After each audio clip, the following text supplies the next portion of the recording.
subscribers who unlock Premier Access. Meanwhile, let's get up and go around the world of sports yesterday. Big news. Jamie Newman, the expected starting quarterback at Georgia, is opting out of the season over COVID concerns and to prepare for the draft. He came to Georgia as a graduate transfer from Wake Forest in January. Elsewhere, Yankee closer Aroldis Chapman, manager Aaron Boone, and Rays manager Kevin Cash were all suspended after a benches-clearing incident Tuesday night happened after Chapman threw a 101-mile-an-hour fastball near the head of Mike Brasso. No incident in the game last night, by the way, and the Rays won. Coach Ron Rivera announced yesterday that Dwayne Haskins will be Washington's starting quarterback Week 1 against the Eagles. Haskins threw for 1,365 yards and 7 touchdowns as a rookie last year. And huge upset at the U.S. Open. #1 seed Karolina Pliskova knocked out by unseeded Caroline Garcia. Straight sets, 6-1, 7-6. It was the first time since 2008 that the top-seeded woman lost in the second round at the Open. And if you're looking for tennis, today's the day for you. On ESPN, 11 consecutive hours of U.S. Open coverage. Starts noon Eastern. It's capped off by Serena Williams and Andy Murray, both in action tonight. More primetime tennis on ESPN2 at 7 Eastern. Wall-to-wall U.S. Open coverage on ESPN, ESPN2, and the ESPN app. Meanwhile, huge news from the NFL. Leonard Fournette has a new home. The running back has agreed in principle on a one-year deal with the Buccaneers. He confirmed it himself on social media last night. That one-year deal worth $3.5 million, a source told our Adam Schefter. Here's the post we were talking about. Fournette posting "Go Bucs," giving everyone a first look at him in his new uniform. And let's bring in the aforementioned Adam Schefter, along with Damian Woody and Mike Tannenbaum this morning. Shefty, how did we wind up with Fournette in Tampa? Tampa Bay's become a destination for any free agent on the street right now, Greeny. And only the select few wind up going there. But from the moment that Leonard Fournette cleared waivers, the Buccaneers made a strong push to go get him. Oddly enough, one of the other teams that was interested was the New England Patriots, whose running back Damian Harris is dealing with a hand injury right now that threatens his availability for the season opener, according to Mike Reason. So New England was interested. Tampa Bay was even more interested, and Tampa Bay came up on the money, paying him a $2 million base salary with added incentives to get him in there. And the Buccaneers already had a pretty full backfield. Ronald Jones, the former high draft pick, was coming on. Keyshawn Vaughn was a rookie running back. That's a receiver. They have LaShawn Shady McCoy in the backfield. And so this is a team that has become probably the most intriguing team this offseason with the arrival of Tom Brady in Tampa and all the people that have followed him, like Rob Gronkowski, like McCoy, and now like Leonard Fournette. Yes, Fournette, again, young and productive, and brings them an element with the style that he runs with that they didn't previously have. You know, Damian Woody, I know that I am a professional overreactor, but if I sit here and say that with this addition, the Buccaneers are, on paper at least, as good on offense as any team in the NFL, am I overstating it?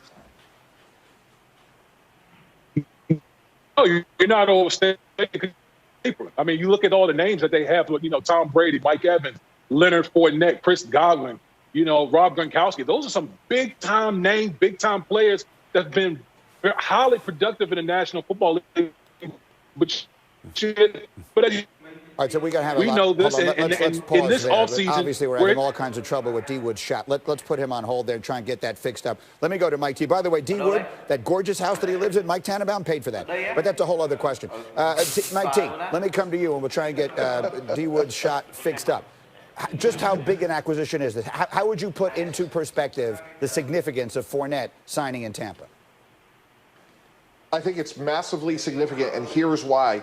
You pass to score and you run to win. They now have 4 quality running backs with Ronald Jones, Keyshawn Vaughn, a very underrated player they drafted, and Shady McCoy. And as D. Wood was saying, with all the explosiveness they have, look for them to get big first-half leads and then to control the line of scrimmage in the second half. They drafted Tristan Wirfs in the first round, a talented offensive lineman. They do check every box. And I think Adam Schefter made a really interesting point, which is, and I've had this in my career when we had guys like Brett Favre, which is you create an aura of association and look for some other veterans to get cut Saturday night. And when you talk about no taxes, playing practice on grass, and to play with Tom Brady, I wouldn't be surprised if they added another veteran or two between now and opening day. So let me see if I can try and get D. Wood back in here and hope the signal is working a little better. Just how good are they? What, in your mind, D. Wood, where do they stack up for you amongst the best teams in the NFC?